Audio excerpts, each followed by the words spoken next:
Hey everybody, Backpack Hack here coming at you with another trail tip for you preppers out there. And well, not just specifically preppers, but for everybody out there, especially if you're handy. And that is one piece of equipment you probably haven't thought about getting, and that is a DC power supply.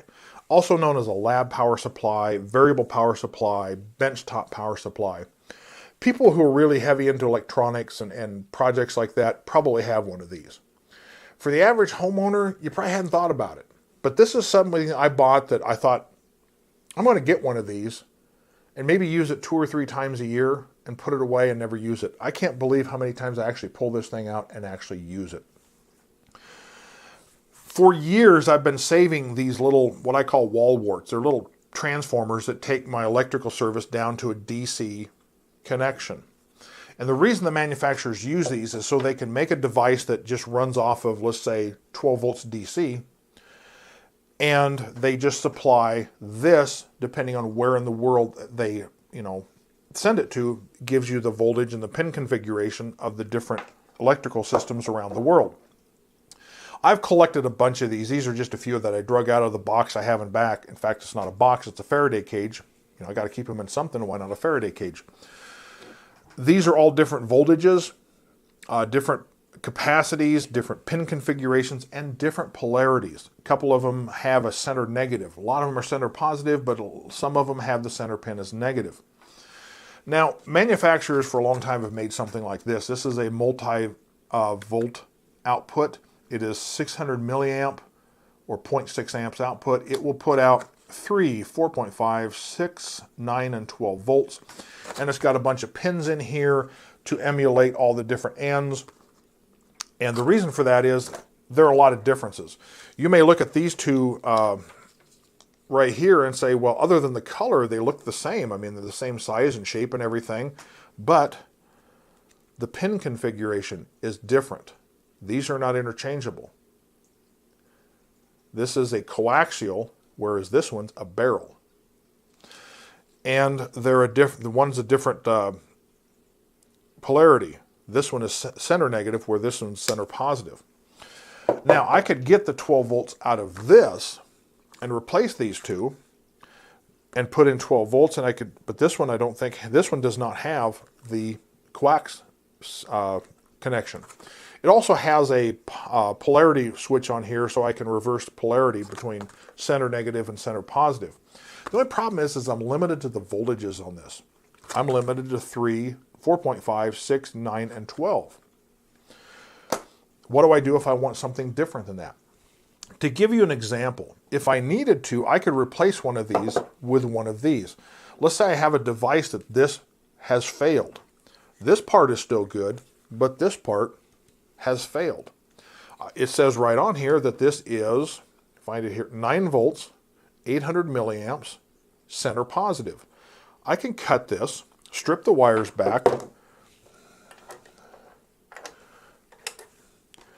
clip on, dial in my voltage that is on here, dial in the amperage, and I could replace this with it.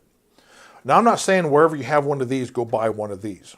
That would be impractical. But there is a way that you can verify or you can justify purchasing one of these. This one was about $55. It will go up to 30 volts and 10 amps. And the reason I chose that is because, for 2 reasons. I have 24 volt battery tools, and I'll get into why this is handy for that and justify the cost, as well as I have a 24 volt battery system for my backup solar power. If push comes to shove, I can clip onto that battery system and charge it with this. Even though I do have a charge controller on my solar system and I do have a dedicated 12 volt or 24 volt charger for charging that battery pack off of the utility voltage, I still can do it with this. That's one of the things that preppers do, is we don't come up with just one way to do something, we come up with multiple ways. We always have a plan B, a plan C, a plan D.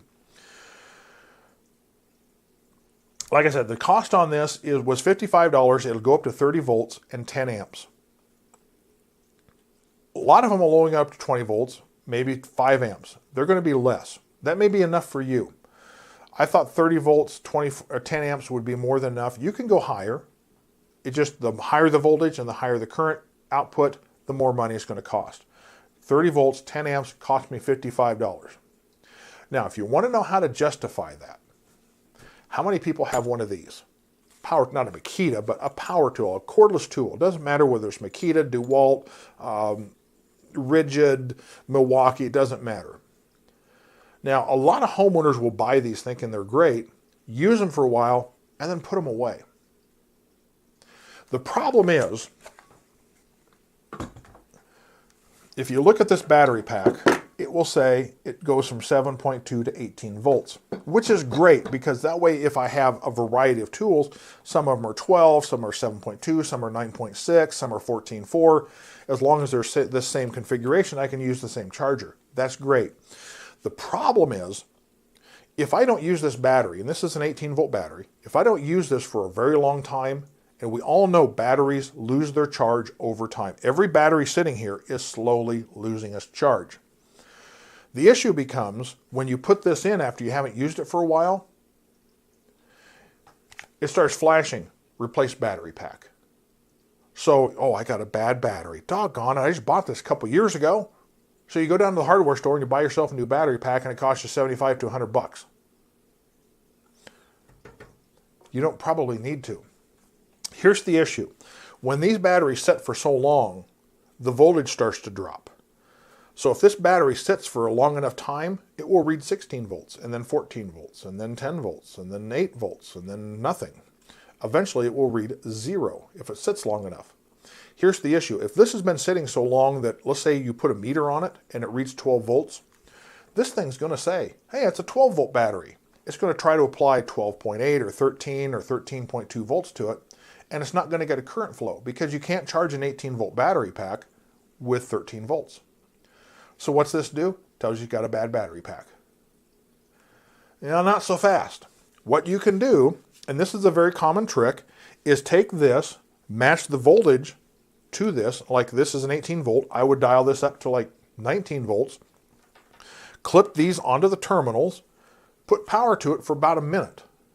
That will charge it up to about 18 volts, just long enough that I could put it in the charger and the charger says, hey, it's an 18 volt battery, so let's put 18.8 or 19 or 19.2 volts to it. Then it starts drawing current.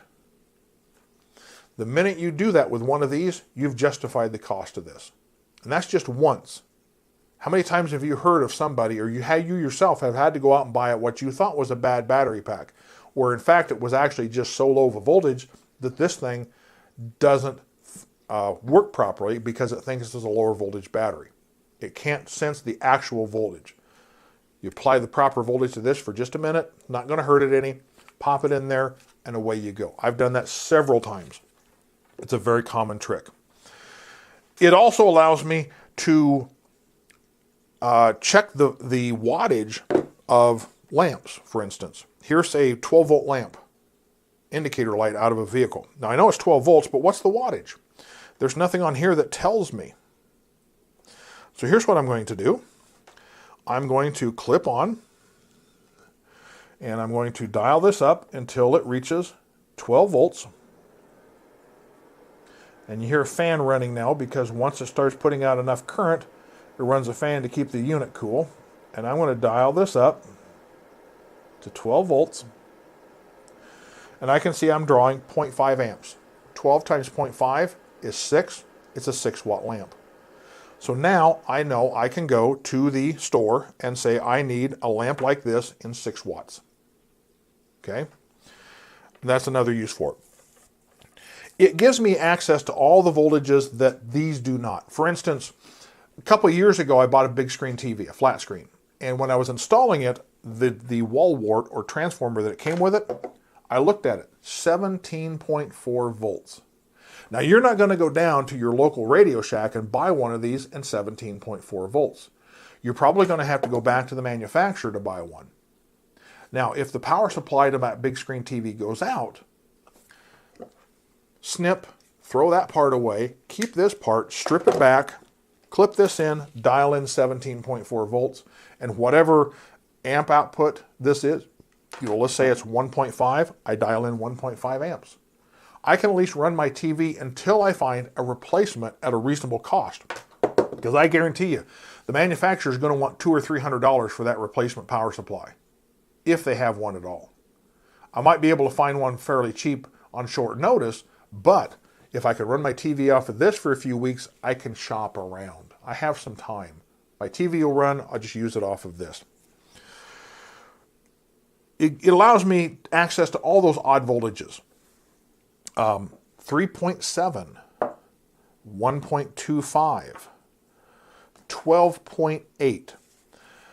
This is a 12 volt power supply, battery pack. It also has 9 and a 5 volt DC. 5 volt DC, that's something that these things do not have.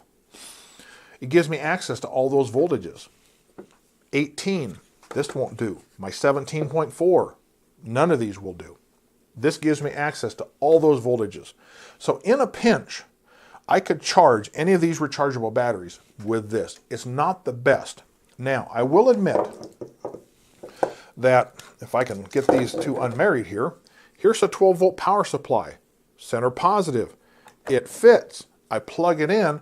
Why can't I charge this 12 volt battery pack with a 12 volt charger? Well, you can't charge a 12 volt battery with 12 volts. 12 volts is called nominal. When this thing is fully charged, it'll be about 12.4 volts. So I need something higher than 12 volts to get it to that 12.4 volts. And in fact, the actual charger for this is 12.8. So even if this plugs in and fits, I would never be able to charge this beyond 12 volts. I could let it set for days and it will never charge this above 12 volts because this is only 12 volt output. I could charge it with this. Now, it's not the best. If you have a proper battery charger, good battery chargers will adjust the voltage and the amperage based on the voltage of the battery.